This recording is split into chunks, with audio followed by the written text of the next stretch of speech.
बिस्मिल्लाहिर्रहमानिर्रहीम। अस्सलाम वालेकुम नाज़रीन, प्रोग्राम सेहत ज़िंदगी में आपको कहेंगे खुशामदीद। मैं हूँ आपकी मेज़बान हुमार सलान। नाज़रीन, आपका हमारा साथ हफ्ते के 3 दिन मंगल, बुध और जुमेरात, और इन तीनों दिनों में हमारी ज़्यादा से ज़्यादा ये कोशिश होती है कि आपको सेहतमंद और तंदुरुस्त रहने के तमाम तर टिप्स, सजेशंस और वो तमाम तर रूल्स एंड रेगुलेशंस आप तक पहुँचाएँ कि जिसको अपनाकर आप एक अच्छी ज़िंदगी गुजार सकते हैं। यही हमारा पर्पस और यही प्रोग्राम का मकसद भी होता है। और इसी के सिलसिले में हम ऐसे टॉपिक्स का इंतखाब करते हैं कि जिनको डिस्कस किया जाए, ज़्यादा से ज़्यादा जो कॉमनली हम आसपास अपने इर्द गिर्द सुन रहे होते हैं, प्रॉब्लम्स या बीमारियां, उनके हवाले से आगाही और शऊर उजागर किया जाए। आज का जो हमारा टॉपिक है बड़ा इंटरेस्टिंग है।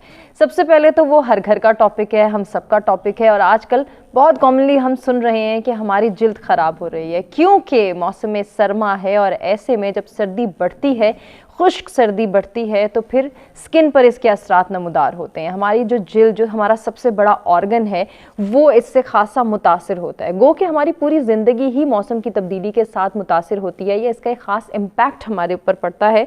लेकिन हमारी स्किन सर्दियों में बहुत ज़्यादा जो है वो प्रॉब्लमेटिक हो जाती है। खुश्की, सिकरी सर की बात की जाए, बालों की बात की जाए, तो बहुत ज़्यादा डैंड्रफ के इश्यूज़ आ रहे होते हैं और बहुत ज़्यादा इचिंग के इश्यूज़ आ रहे होते हैं। जो लोग गर्म टोपी का इस्तेमाल करती हैं, उनके हवाले से भी बहुत सारी कंप्लेंट्स आती है। जो ख़वातीन अपना सर ढांपती हैं, स्कार्फ यूज़ करती हैं, वो भी सर्दियों में खासा परेशान होती हैं। इसी के साथ साथ जब हम अपनी बाकी जिल्द की बात करते हैं, स्किन की बात करते हैं, और वो एरियाज़ हमारा फेस, हमारे हाथ और पाँव जो ज़्यादा एक्सपोज होते हैं, वो भी ज़्यादा प्रॉब्लमेटिक होते हैं। क्योंकि हमारी कोशिश होती है हम धूप में निकलें, थोड़ी सी हरारत फील करें।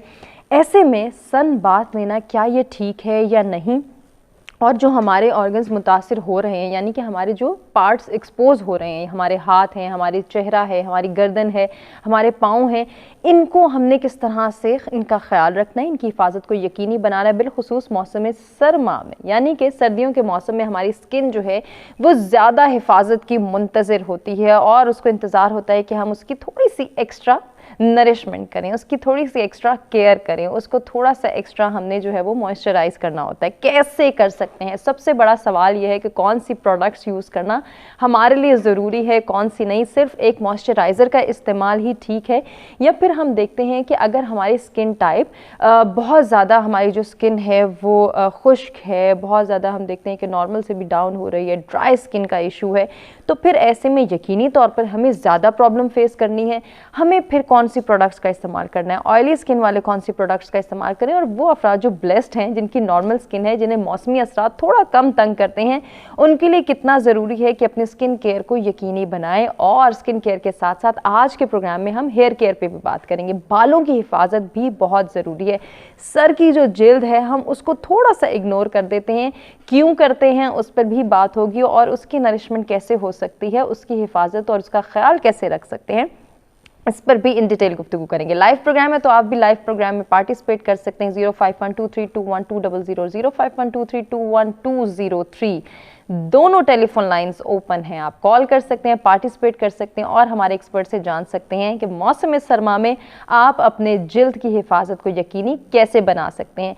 छोटी छोटी रूटीन्स होती हैं, छोटी छोटी प्रैक्टिसेस होती हैं, जो अगर डेली रूटीन में शामिल करें। इसमें हमारी डाइट में भी कुछ ऐसे एसेंशियल्स हैं जो अगर हम शामिल करते हैं, कुछ ऐसे सप्लीमेंट्स हैं, अगर हम वो लेते हैं तो यकीनन उसका डायरेक्ट असर हमारे स्किन पे, हमारे नेल्स पे, हमारे बालों पे पड़ता है। उसको भी हम प्रोग्राम में ज़रूर डिस्कस करेंगे। जो एक्सपर्ट हमारे साथ मौजूद है, मुलाकात कराते हैं जी, तारुफ कराते हैं उनका।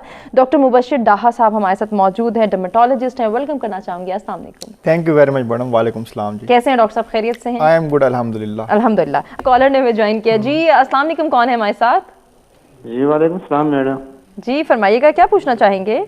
मैं पूछना चाह रहा हूँ कि सर्दियों में जिल्द अच्छी, मौसम सरमा में यानी कि चेहरे की खूबसूरती किस तरह बरकरार रहती है? ठीक है, हम डॉक्टर साहब से जानते हैं। बहुत शुक्रिया कॉल करने का। डॉक्टर साहब, चेहरे की खूबसूरती की बात आ रही है तो थोड़ी सी मैं इसके अंदर ज़रूर ऐड करना चाहूँगी। हमारे यहाँ चेहरे की खूबसूरती को ये समझा जाता है कि बहुत सफ़ेद रंग होगा तो ही खूबसूरत नज़र आएंगे। जिल्द कितनी हेल्दी है, हमारी स्किन ग्लो कर रही है नहीं कर रही, उसके हेल्दी बनाने में हमें क्या क्या मेहनत करनी, हम उसको भूल जाते होते हैं। ऐसे में बहुत सारे ऐसे टोटके, बहुत सारी ऐसी रेमेडीज़, बहुत सारे ऐसे फार्मूलाज घर उठा लाते हैं। मैं चाहूँगी थोड़ा सा आप इस पर जवाब भी दे दें और साथ ही इसको भी ज़रा काउंटर कर दें।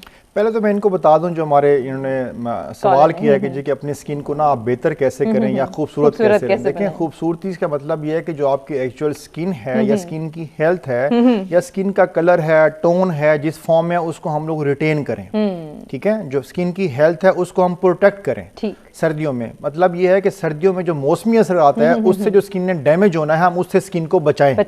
उससे बचाने का मैं तरीका ऑलरेडी बता चुका हूँ कि जी आप मॉइस्चराइजर का इस्तेमाल करें, सन ब्लॉक का इस्तेमाल करें, पानी का इस्तेमाल बेहतर करें, फ्रेश जूसेस लें, वेजिटेबल्स का इस्तेमाल करें। इससे आपकी स्किन बेहतर भी रहेगी और जो मौसमी असरात हैं उससे भी बची रहेगी।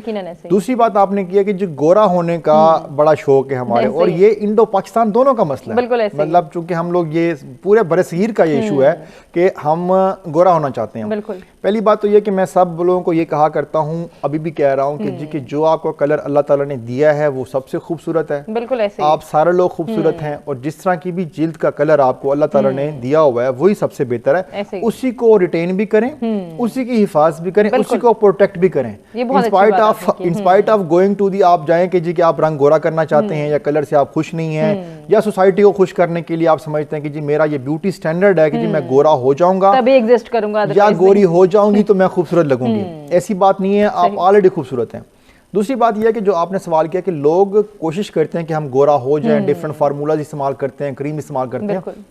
देखें प्लीज मैं आपसे रिक्वेस्ट करूंगा सारी ऑडियंस से कि जी कि ऐसी किसी क्रीम का इस्तेमाल ना करें जिससे आप समझते हो कि जी मेरी जो जिल्द है वो विद इन डेज गोरी हो जाएगी।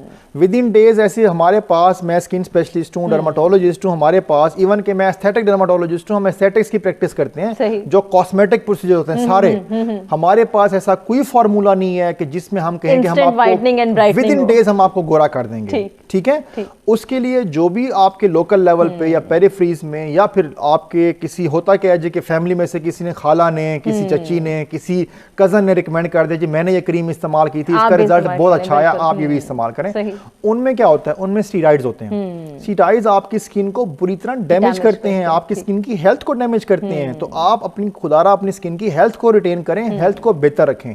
गोरे तो आप हो जाएंगे, उसके आफ्टर इफेक्ट्स क्या होते हैं? इवन के मैंने ऐसे केसेस देखे हैं कि 6 साल बाद लोग रिपोर्ट करते हैं हमारे पास क्लिनिक्स में, हमारे पास उसमें हमारे ओपीडी में, मैं डर्माटोलॉजिस्ट हूँ पिम्स में, तो वहां पे आके लोग कहते हैं उनकी चेहरे के ऊपर इतने बुरी तरह और बड़े डीप पैचेस बने होते हैं। होता क्या है, डार्क कलर के उन्होंने कुछ 6 साल पहले 5 साल पहले क्रीम इस्तेमाल की होती हैं, उस वक्त वो गोरे हो चुके होते हैं, उसके रिजल्ट से आफ्टर इफेक्ट उस वक्त आ रहे होते हैं। तो 15-20 दिन में गोरा होना या महीने में गोरे होने की कोई ऐसी रॉकेट साइंस नहीं है कि जी आप इस्तेमाल करेंगे तो आप गोरे हो जाएंगे। वो स्टीरॉइड्स होते हैं, स्टीरॉइड्स का इस्तेमाल बिल्कुल ना करें। स्किन की हेल्थ को आप डैमेज कर देंगे, उसके बाद उसकी स्किन की हेल्थ को डैमेज करने के बाद उसको ट्रीट करना भी मुश्किल हो जाता है। बिल्कुल ऐसे ही। लेकिन डॉक्टर साहब साथ ही साथ हम ये देखते हैं, क्योंकि हम ऐसे माशरे में रहते हैं, हम डिस्कस भी कर चुके हैं कि थोड़े से ब्यूटी स्टैंडर्ड्स को हम जरा फोकस भी देते हैं, हम चाहते हैं कि हम भी खूबसूरत नजर आएं। अगर हम खवातीन के हवाले से बात करें, वो ब्यूटी कॉन्शियस तो हैं ही हैं, लेकिन ऐसे में वो सैलॉन्स का विजिट करती हैं, वहाँ जो फेशियल्स या ट्रीटमेंट्स दिए जा रहे हैं आया वो ठीक है या नहीं, या वहाँ हमें कितनी टेक केयर की ज़रूरत है? आपसे जानते हैं, कॉलर ने ज्वाइन किया, पहले ज़रा देखते हैं वो क्या जानना चाहते हैं। अस्सलाम वालेकुम जी। आई थिंक जी सैयद मोहम्मद अशरफ बात कर रहा हूँ कराची से। जी अशरफ साहब, मैं ये कह रहा था कि ना, मैं स्किन की एक डिजीज है टीनिया पीडिया, तो वो मुझे डॉक्टर हैं यहाँ सरीका रजा प्राइवेट कंसल्टेंट है, तो उन्होंने बताया। फिर वो अच्छा, वो दवा इतनी महंगी होती है ना, 6440 की दवा लेकर आए। अब ये मालूम आ गया हजारों रुपए तो दवा में खर्च हो जाएगा, प्राइवेट यानी हॉस्पिटल है। अब यहाँ कोई कराची में ऐसा कोई, जैसे पहले रीगल पे होता था गवर्नमेंट का ये हॉस्पिटल या कोई भी गवर्नमेंट का हॉस्पिटल, जहाँ मैं माहिर डॉक्टर को दिखाऊं और जो मुनासिब पैसे है दवा के वो मैं बाहर से दे कर, अगर उनके यहाँ नहीं है तो बाहर से खरीद लूं। लेकिन यहाँ तो मुझे कोई ऐसा ही सजेस्ट करे कि पाँव में जैसे हो जाता है ना दाग वाग, तो मुझे एक साहब ने बताया कि आप बीटाजेनिक लगाएं, वो 70 रुपए का था, मैं वो लगा रहा हूँ। क्या ये सही है या किसी अच्छे डॉक्टर को दिखाऊं?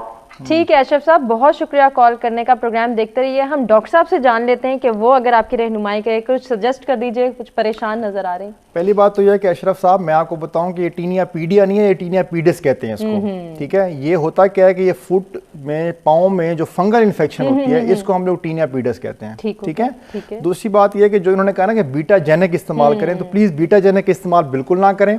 बीटाजेनिक हाई पोटेंसी स्टीरॉइड है, उसमें बीटा मेथासोन होता है। बीटा मेथासोन आपकी फंगल इन्फेक्शन को कम करने की बजाय बढ़ा देता है, मजीद बढ़ा देता है। मजीद क्या नुकसान होते हैं आप ही से जानेंगे, डिटेल गुफ्तगू करेंगे कुछ स्किन डिजीजेस के हवाले से। नाज़रीन अभी एक ब्रेक के जाने पड़ रहे हैं, ब्रेक से वापस आते हैं, कंटिन्यू करते हैं। वेलकम बैक जी, प्रोग्राम में एक मरतबा फिर से आपको कहेंगे खुशामदीद। डिफरेंट डिस्कशंस के टॉपिक हैं जिसमें मौसम सरमा में हम अपनी जिल्द की हिफाजत को कैसे यकीनी बना सकते हैं, हेयर केयर कितना ज़रूरी है, और इसके साथ साथ कुछ ऐसी स्किन डिजीज़ को भी डिस्कस करें जो सर्दियों में बढ़ जाती हैं, उनके लिए क्या सजेशंस हैं, क्या सोल्यूशंस हैं, डॉक्टर साहब से ही जान रहे हैं। डॉक्टर साहब, अशरफ साहब थे ब्रेक पे जाने से पहले हमारे साथ, और आपने बताया कि बीटाजेनिक वो यूज़ कर रहे हैं तो वो बहुत खतरनाक है। मजीद इस हवाले से देखें, बीटाजेनिक या कोई भी स्टीरॉइड अगर आप फंगल इन्फेक्शन में यूज करेंगे तो वो बजाय उसको कम करने के उसको बढ़ा देगा। पहली बात तो ये कि आई डोंट बिलीव इट कि किसी डॉक्टर ने बीटाजेनिक दी होगी। ये किसी सोसाइटी में से किसी ने, कजन ने, चचा ने, ताया ने, किसी इनमें से किसी ने बताया होगा या किसी दोस्त ने बताया होगा ये इस्तेमाल करें। डॉक्टर कोई अगर डर्माटोलॉजिस्ट है वो ये दे ही नहीं सकता,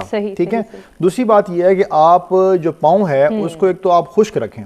जो फंगल प्रोडक्शन है या फंगल की ग्रोथ है वो ज्यादा ह्यूमिड एयर में या नमी वाली जगह पे होती है। हम सर्दियों में सॉक्स का इस्तेमाल करते हैं, बंद जूते का इस्तेमाल करते हैं, जिसकी वजह से वो मजीद बढ़ना शुरू हो जाती है। तीसरा ये कि अब मैं आपको जो रूटीन में हम लोग देते हैं वो ये है कि हम ट्रायल बेसिस पे देते हैं कि हम स्टार्ट में लो पोटेंसी जो है ओरल फंगल ड्रग्स जो होती हैं वो देते हैं और साथ टॉपिकल देते हैं। तो अब ये है कि इन जो बता रहे हैं ये, अब पहली बात तो ये कि इन्होंने बताया कि डायग्नोसिस जो है वो टीनिया पीडस है।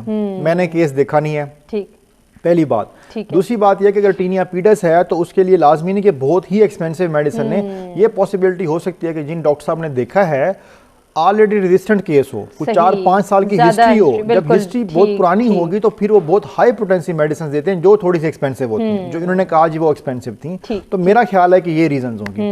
बाकी किसी भी सरकारी अस्पताल में चले जाएं जहां पे डर्माटोलॉजिस्ट होगा, ये बहुत ही सिंपल केस है और ये ट्रीटेबल है, ये ठीक भी हो जाएगा, इसमें कोई परेशानी वाली बात नहीं। किसी भी सरकारी अस्पताल में चले जाएं जहां पे गवर्नमेंट में डर्माटोलॉजिस्ट अवेलेबल हो, JPMC वहां बड़ा अस्पताल है, ठीक है, वहां चले जाएं या किसी भी और अस्पताल में चले जाएं तो वहां पे ये ट्रीटमेंट हो सकती है। डॉक्टर साहब, हमने उससे पहले जानना चाहता है खवातीन के हवाले से, सैलून्स का विजिट करती हैं और ऐसे में कुछ ऐसी ट्रीटमेंट्स, फेशियल्स जो हैं ले लेती हैं जो उनके स्किन टाइप के बिल्कुल अकॉर्डिंग नहीं होता और वो यकीनन नुकसान देता है, तो उनको क्या गाइड करना चाहेंगे? देखिए, पहली बात तो ये कि मैं यहाँ पे थोड़ा सा डिफरेंशिएट करना चाहूँगा कि सैलून वालों का काम डिफरेंट है, डॉक्टर से काम डिफरेंट है। तो मैं रिक्वेस्ट करूंगा डॉक्टर से कि वो सैलून का काम ना करें और same I will request from the salon people कि जी कि आप डॉक्टर वाला काम ना करें। देखें, जो स्किन को ट्रीट करना है, उसका कोई प्रोसीजर करना है, उसको कोई फॉर एग्जांपल ना क्योरेबल आपने कोई ट्रीटमेंट देना है तो वो डॉक्टर देगा, ठीक है। लेजर का इस्तेमाल डॉक्टर करेगा। जो फेशियल है, जो हमारा मेडिकल फेशियल जिसको हम लोग हाइड्रा फेशियल कहते हैं या ऑक्सीजिनो फेशियल है, फोटो फेशियल है, वो डॉक्टर करेगा। ये सारे तो अब सैलून्स में हो रहे हैं डॉक्टर साहब। देखिए, हो तो बहुत कुछ रहा है, अब इस बारे में क्या कमेंट करूं, हो तो बहुत कुछ रहा है। इवन के सैलून्स में हमारे जो PRP है, बोटॉक्स है, वो प्रोसीजर्स भी हो रहे हैं। और बोटॉक्स और PRP के बारे में तो ये भी है कि जो हमारी रेगुलेटरी अथॉरिटीज हैं वो डॉक्टर के बगैर किसी को अलाउ ही नहीं करती। अच्छा, ये हमारी लीगल कवर ही नहीं है कि जी कि हम किसी भी ऐसे प्रोसीजर को नॉन मेडिकल सेंटर पे कर सकें कि जहां पे ये प्रोसीजर अलाउ ही ना हो। डॉक्टर साहब, उसकी क्या रीजन है? आप इसे जानते हैं। कॉलर ने ज्वाइन किया जी। अस्सलाम वालेकुम, कौन है हमारे साथ? वालेकुम अस्सलाम। डॉक्टर साहब से मैंने एक क्वेश्चन करना है कि ये है कि मेरे बच्चा 6 साल का है और उसको एलर्जी का मसला है और पहले उसको सर का था, सिर्फ सर पे खारिश होती थी ना, अब हल्के हल्के दाने आ गए मुंह पर भी। तो मैंने इधर चेक करवाया स्किन स्पेशलिस्ट को, तो उन्होंने कहा है इसके अंदर किस चीज की कमी हो रही है। उन्होंने सारे टेस्ट वगैरह भी करवाए हैं तो कोई समझ नहीं आ रही। एक उन्होंने मैदे का सिरप दिया है और एक आयरन का दिया है और एक लोशन सी दी है। कॉल पे रहिए डॉक्टर साहब, कुछ जानना चाहें बच्चे के हवाले से? अच्छा, देखें, जो आपने जो चेक कराया था वो डर्माटोलॉजिस्ट को कराया था या पीडियाट्रिक फिजिशियन को कराया था? नहीं जी, स्किन स्पेशलिस्ट थी ना वो भी इधर पिंडीगेट के हॉस्पिटल में, डॉक्टर विजया। तो उन्होंने, मैडम ने आपको कोई स्किन के लिए मेडिसिन नहीं दी आपको या कोई खाने के लिए या कोई सिरप दिया? खाने वाला 2 सिरप दिए थे, एक मैदे का था और एक आयरन का था। एक किस चीज का था? आयरन का। अच्छा, आयरन का था, ठीक हो गया। अच्छा, अब इसमें यह है कि मैं मुझे I am not getting it कि मैं इनको अब मेडिसिन बताऊं इनकी वो पूछ के, या दूसरी बात यह कि हमारे स्किन में उसको सिर्फ सर में बहुत ज्यादा खारिश आती है, वो भी रात को। अच्छा, रात को खारिश ज्यादा होती है, सर में होती है? सर में ज्यादा खारिश होती है और मैं इतनी ज्यादा परेशान हूँ और मैं वो कह रहे थे किसी चीज की कमी भी हो रही है। तो मैंने उनसे पूछा था अभी इनके कैल्शियम की कमी हो रही है, विटामिन डी की हो रही है, किस चीज की कमी हो रही है। उन्होंने मुझे सारे टेस्ट चेक किए भी थे और इन्होंने कहा कोई समझ नहीं आ रही। तो फिर आप अगर कोई सजेशन देना चाहें या कोई टेस्ट ऐसा बताएं कि मैं उस बच्चे से ये वो टेस्ट करवा लूं उस बच्चे का, फिर आप जब आए तो मैं आपसे वो डिस्कस कर लूं। देखिए आपने तो फिर कंडीशनल कर दिया, ये सच टीवी वालों को मुझे दोबारा बुलाना पड़ेगा। ठीक है, बहुत शुक्रिया कॉल करने का। एक सवाल मेरा और, अच्छा करने जी कॉल इसमें मुझे आप ये बताएं कि आप जहाँ सर पे खारिश होती है वहाँ पे पिंपल्स भी बने हुए हैं, छोटे छोटे से दाने बनते हैं? हाँ जी, हल्का हल्का सा ब्लड निकलना शुरू हो जाता है। ब्लड निकलता है और छोटे छोटे से दाने भी बने हुए हैं? जी जी ठीक हो गया। ठीक है, बहुत शुक्रिया कॉल करने का। प्रोग्राम देखते रहिए। डॉक्टर साहब पहले जरा इनको सजेस्ट कर दें, फिर हम अपने बाकी। अच्छा आप मुझे बताएं आपके चैनल की पॉलिसी क्या है, क्या मैं मेडिसिन बता सकता हूँ? डॉक्टर साहब बता दें, आप हाँ उनको ठीक रिकमेंड कर है। दें। अच्छा इसमें मैडम ये है कि मुझे लग रहा है कि आपके जो बच्चा है उसको फॉलिकुलाइटिस है, ये एक बैक्टीरियल इन्फेक्शन होती है। तो आप इसमें एजोमैक्स सिरप जो है वो 6 साल उम्र है उसकी, तो आप उसको 1 चाय का चम्मच सुबह शाम फॉर 15 डेज के लिए आप इस्तेमाल करवाएं, ठीक है। और एक फ्यूसिडिन एज के नाम से एक ऑइंटमेंट आती है, वो आप इस्तेमाल करें सुबह शाम फॉर 15 डेज, इंशाल्लाह आपका बच्चा ठीक हो जाएगा। और दूसरा ये कि एक लोशन मिलता है probate S lotion. Probate S lotion को ऑलिव ऑयल में, जैतून के तेल में, दोनों को बराबर मिकदार में मिला के सर पे लगाएं और इसको सारी रात सर पे लगा रहने दें। और फिर सुबह उठ के कोनाज लोशन मिलता है, it will work like a shampoo, इसके साथ आप इस्तेमाल करें तो इंशाल्लाह ये बहुत बेहतर हो जाएगा। इसको भी 15 डेज के लिए आप इस्तेमाल करें। और मैं तो ये चाहूंगी कि इनको जरा सेल्फ एग्जामिनेशन भी देखना चाहिए कि किसी खास चीज से तो नहीं बच्चे को एलर्जी हो रही। बाज़ औक़ात ऐसा भी होता है कि फूड एलर्जी बच्चों में बहुत ज्यादा डॉक्टर साहब कॉमन हो गई है। आप बच्चे गंदम खाते हैं या चिकन का बहुत इस्तेमाल करते हैं तब भी एलर्जीज आती हैं, क्या ये भी वजूहात हो सकती हैं? ये हो सकती है, लेकिन मैडम जो आप बता रही हैं इसको हम लोग अर्टिकेरिया बोलते हैं और वो पूरी बॉडी पे होता है। That is not specific for head. अगर वो स्टार्ट होगा तो उसमें हमारे जो है लियंस भी बनती हैं और द्रफर टाइप जो हमारे जिस्म पे बन जाते हैं अचानक बनते हैं। बिल्कुल ऐसे ही। इवन के उस सिचुएशन में लोग पैनिक भी हो जाते हैं, ये हो क्या गया, पूरे जिस्म पे अचानक अभी तो ठीक बैठे।